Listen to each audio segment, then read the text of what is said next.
this lecture, we're going to be looking at political pluralism, a very important concept in democratic societies, especially. You will not find this in undemocratic society. For the most part, they don't have many political entities in the public space or political space, but mostly Western democratic countries and some non-Western democratic countries, you will find the concept of pluralism in governance. So let's take a look at this a bit closely, and this is in line, students, with what we've been talking about in terms of the different aspects of government and in terms of the different aspects of governance. And it's important to understand what this means and how it impacts society as a whole.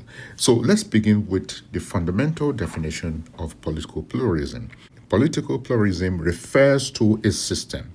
It is a system, right? Please take note. It's a system just like the many other system, students, we've been discussing in the last several weeks of this semester. This is one of the systems. Political pluralism, in which various political parties, please take note. So this is one, right? So let's put that here. So this is one, various political parties, and then we have interest groups as well. This is two, right?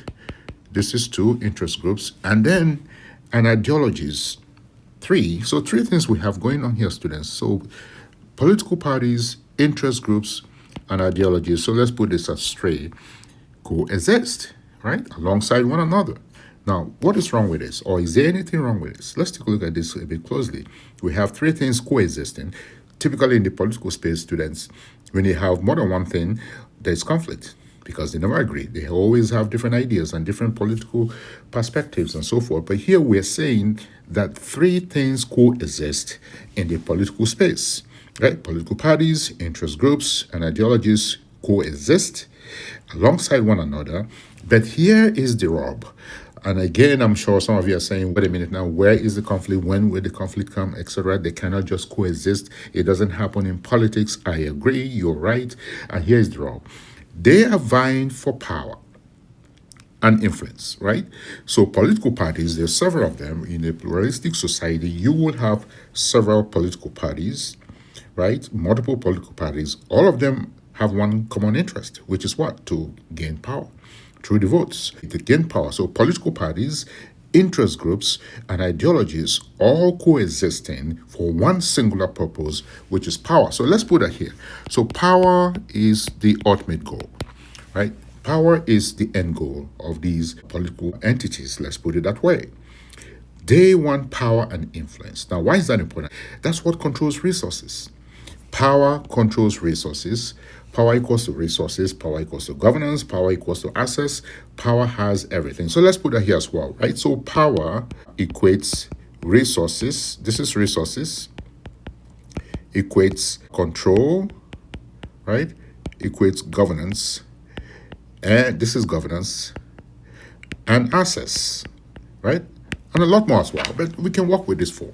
Power equates, please take note of this, students, is very important in your understanding of political pluralism and why political parties are and the interest groups and ideologies all are coexisting. It's not that they love each other. There's no love fest here going on. They are very much in competition. So they have power, resources, so they seek power, they seek resources, control, governance, and access, right? And all of these are very important points for us to understand. And then it goes further to say it advocates for the distribution of power amongst multiple entities. What does that mean, students? Let me pause here and ask the question. Amongst multiple entities, what does that mean? Multiple entities, right? All of them doing what? All of them seeking power.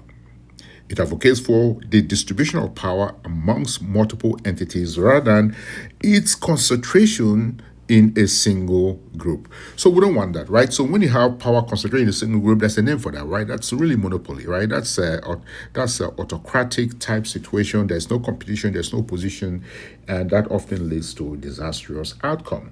So we don't want power to be concentrated in a single group because when power, students, please take note, when power is concentrated in a single group, what happens? You have dictatorship, right? So dictatorship comes. This is dictatorship, right? Let's put that here. Comes as a result of that. And with that comes the trampling of voices, with that comes the trampling of rights, human rights for the most part, with that comes different violations of law and constitution, the lack of rule of law, etc., etc. We have seen in some powerful countries where power is concentrated in one single group, and because the opposition is weak or hardly any opposition, they run amok. They have no guardrails. And that's what we're seeing in some very powerful countries. So it advocates for the distribution of power amongst multiple groups instead of it being concentrated in a single group. And this results in a government that is more balanced and representative. Now, this is the important point here, students. So let me highlight this. This here, balanced, right? Let's mark this here, balanced and representative. What does that mean? Let me put the question out there. What does that mean? We are saying that we are balancing the government because power is equally distributed. So, for example, if one party holds the presidency, the other party has the legislative arm. That way they can serve as checks and balances. They can counter each other. They can balance each other. One party is not running amok because they have the power all to themselves. It's important in a political system for us to have political pluralism to ensure that there are checks and balances. Take note of this. Let's put that here. Checks, right, and balances. What does that mean? Checks and balances. Are we issuing checks? No, we're not. We are saying that one party, the opposition, needs to check the ruling party, and the ruling party needs to check the opposition. And we have that balance, right? And that's why we have the three branches of government, the executive, the legislative, as well as the judiciary. And they balance each other, they check each other, and so forth. They all have the different functions. Now, let's go back to our lesson in week 2, where we said the judiciary interprets the law. That's their role. They interpret the law. The executive enforces the law. And guess what? The legislature, right, enacts the law. You see the different functions. See how they are all independent, but they are all intersecting. One needs the other, right? If the judiciary interprets the law, and somebody has to enforce it, right? The judiciary cannot enforce the law. They simply interpret it and put it out there, and the executive says, oh, thank you, and let's go and enforce this law. Right? And that is the checks and balance. And that's how governance should be. Political pluralism allows that to happen because we have many actors in the space. Interest groups, political parties, and ideologies all coexisting in the same space and all aiming at what? Power. You got it? Aiming at power. And because they're aiming at power, what happens? They have access to resources, they control, they govern, and they have access to other things as well, right, within that political space. So let's take a look at this a bit closely. So here he says, let me read this again. It advocates for the distribution of power amongst multiple entities rather than its concentration in a single group, resulting in a government that is more balanced and representative.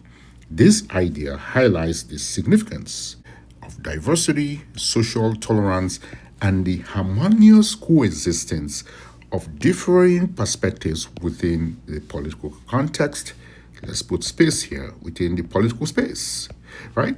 Why is that important? Why should we have a divergence of views in the political space, right? It's important because it gives a different perspective. It holds parties accountable. It holds entities accountable. And it suggests that not one particular view holds sway. There's another way of seeing something else. And that's the importance of political pluralism.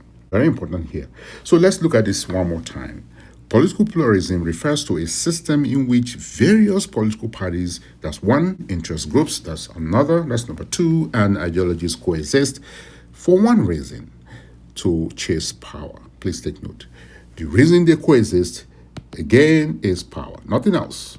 It's not because they love each other. They don't. They are all in competition, and they're in competition for power, right? To chase power alongside one another. So to chase power, right, in that space, they're vying for power and influence.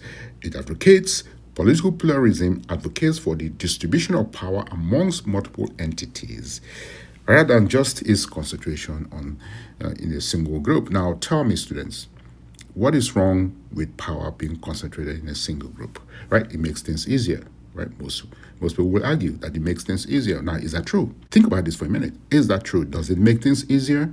Well, as I said earlier, when you have power concentrated in a single group, take a look at the students.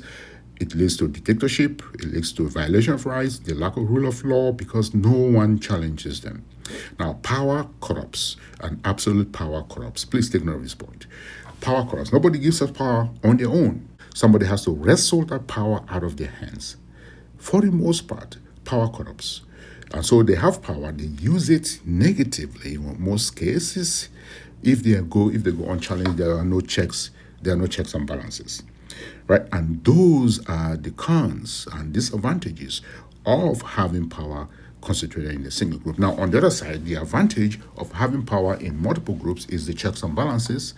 The advantage of having power in multiple groups is the ability to have multiple perspectives in a particular issue for accountability and responsibility, accountable government, holding them accountable is important in the political context. Here it says, resulting in a government that is more balanced.